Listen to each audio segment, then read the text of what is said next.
வணக்கம் நண்பர்களே, இன்றைக்கி என்னோடய ஸ்டைலில் சுண்டைக்காய் தொக்கு எப்படி செய்கிறதுன்னு பார்ப்போம். எண்ணெய் ஊற்றிட்டு தேவையான அளவு எண்ணெய் ஊற்றிக்கோங்க. எண்ணெய் கொஞ்சம் காய்ஞ்சதுக்கப்புறம் கடுகு போட்டுக்கோங்க.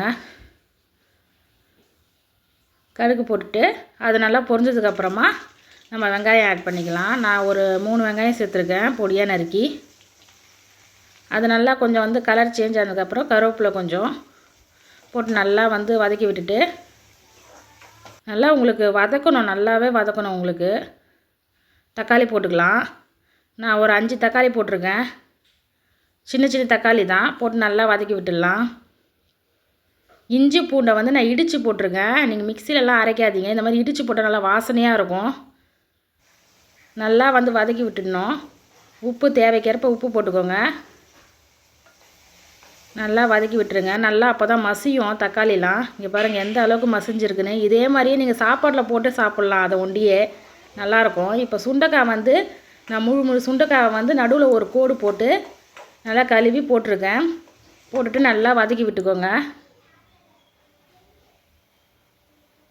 இந்த ஸ்டேஜில் நம்ம குழம்பு மிளகாத்தூள் போட்டுக்கிறேன். காரத்துக்கு ஏற்ற மாதிரி நீங்கள் போட்டுக்கோங்க. போட்டு நல்லா கிளறி விட்டுக்கலாம். பாருங்கள், இது அப்படியே நீங்கள் போட்டு சாப்பாடில் போட்டு பிசைஞ்சு சாப்பிட்லாம். நான் கொஞ்சோண்டு தண்ணி ஆட் பண்ணுறேன்.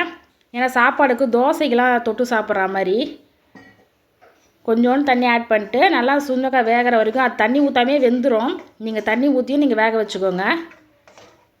இப்போ ஒரு 5 நிமிஷம் நல்லா கொதி வந்ததுக்கப்புறமா நம்ம பார்க்கலாம்.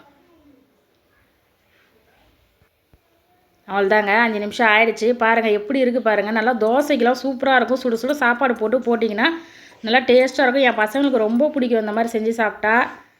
இதே மாதிரியே சுண்டைக்காய் தொக்கு செஞ்சு பாருங்கள், அருமையாக இருக்கும் உங்களுக்கு. அவ்வளோதான், ரெடி ஆயிடுச்சு சுண்டைக்காய் தொக்கு.